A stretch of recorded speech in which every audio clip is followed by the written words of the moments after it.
Once upon a time, there was a lost sailor who had been long roaming the open seas. But just when he was at the end of his tether, salvation appeared on the horizon. Filled with hope, he set out for land, totally oblivious to the kind of place he was headed to.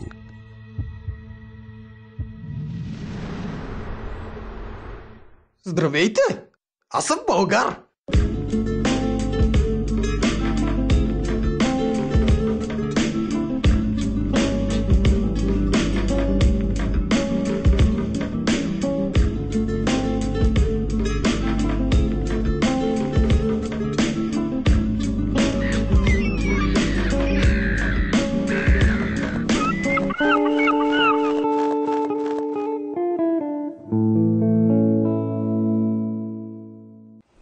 Момчета, какво ли щеше да е, ако живяхме в средновековието? Не знам. Нека видиме.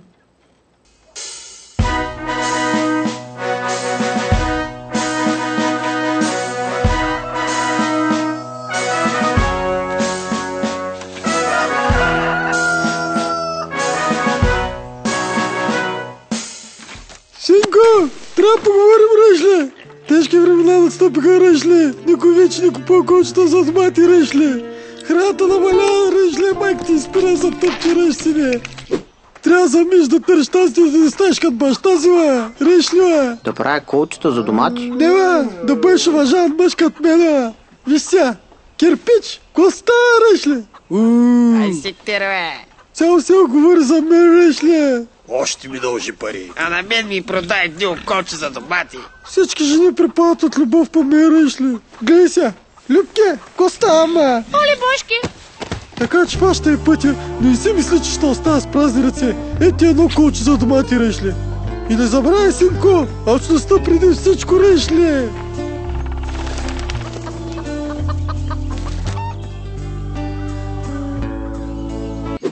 Най-после пръстенят на великия магиосник Велико от Велико Търново и в ръцете ми. Сега трябва да го занеса до там, но първо трябва да намеря някой глупак да ми свърши черната работа. Ето един, който е перфектен за целта. Стой! Кой си че? Аз съм магиосничко, добрия магиосник. Ти си избрал за осъществяването на важна стъпка в борбата срещу злото. Трябва да несеш този магически пръстен до Велико Търново и ще бъдеш герой. Колко ли струва?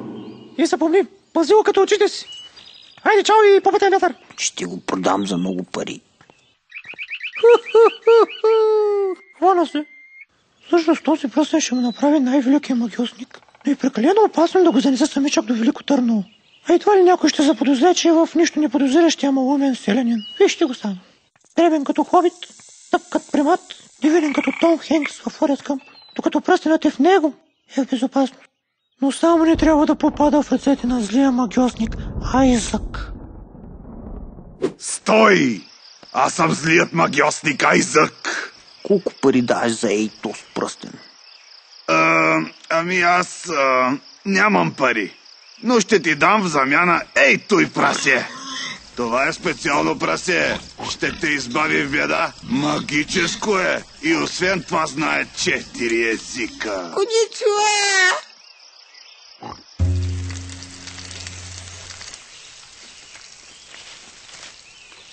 Най-сетне пръстенът на великия магиосник Велико е в мен.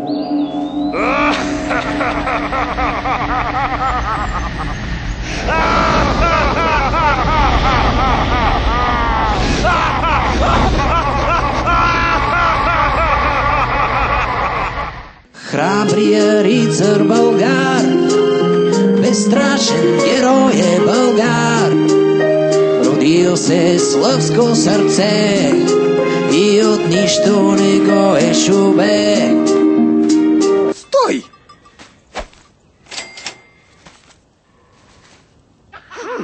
Магиосник? Изглежда ми зъл. Ще го нападна в гръб. Атака!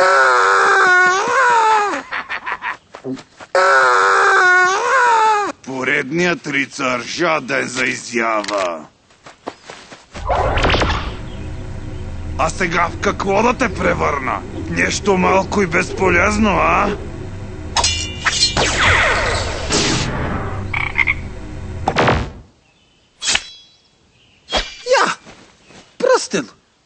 Много е интересен. Ще го пазя и тук за всеки случай. Храбрия рицар Българ. Този смешен рицар как ме нахитри. Добре, че съм магиосник и не мога да умра толкова лесно. Сега обаче трябва спешно да намеря тяло, в което да се вселя. Ей, това ще свърши работа. Сега трябва да се докопам до пръстена преди добрия магиосник. Магиосничко. Дъще, стига плака. Не мога, тате. Нещастна съм. Нещастна съм, защото никой не ме иска за жена. А откакто пръстенът изчезна, надеждите ми са разбити. Не издържам вече. Да слезем на двора, че ми се наду главата. Кажи сега, имаме ли някакви вести от магиосниците? Нищо, кралю, ни вест, ни кост. А нещо за пръстена? И от него няма следа. Ех, велико, защо ме остави в такива трудни времена? Остави ми само каменният си лик и то в любимата си поза. Царю, има и друг проблем. Робин Худ продължава да ни тормози. Робин Худ. Постоянно краде от мен. Но това много скоро ще приключи. О, да, много скоро. Защото съм внедрил в бандата шпионин. Попе, с теб и Литъл Джон сме голяма банда. Ех, Попе, какво ще да правя с тебе, бе? Откакто не виждам, ти си моите очи. Доверявам ти се напълно. Но, брат Копит, нещо много ме притеснява. Мисля, че има шпионин сред нас. Какво мислиш за Литъл Джон? Струва ми съм много съмнителен. Шефе? Айде, Литъл Джон! Задава се още една каруца на царя. Какво пренася? Бира, шефе. Болярска бира. Банда, време е да си изработим пиячката.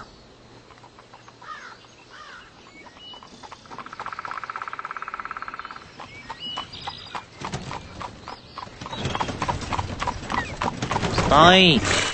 Дай ни плячката, иначе ще застрелям. Що не се пробваш?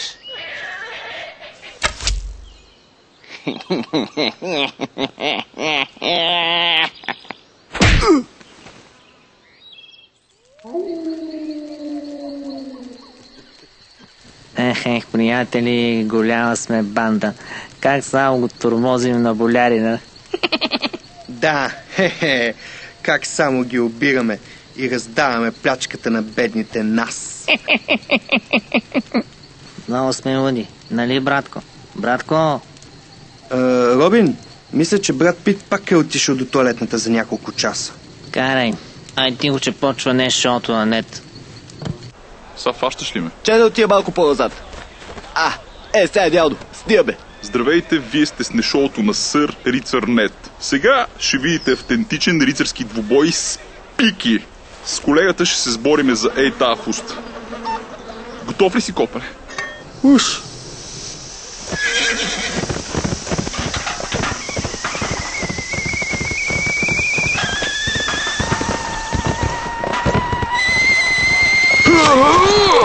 Ай, Бастун, ти ма нарга наистина, бе. Еле! Безопасителната топка. Нищо, братле. Рейтинга ми поне ще скочи яко. Гордея се, че съм първи умрел в ефир.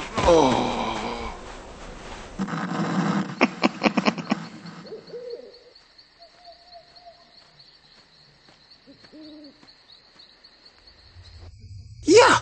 Тъмна и зловеща пещера. Сигурно вътре има зло чудовище. Мисля да преощувам в нея.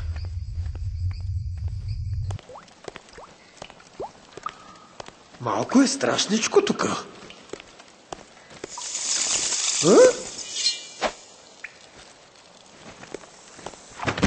Моля те, не ме наръгвай. Аз съм просто един беден селянин. Казвам се Аспарух. Добре тогава. Няма да те убивам. А ти кой си? Аз съм българ. Храбър рицар.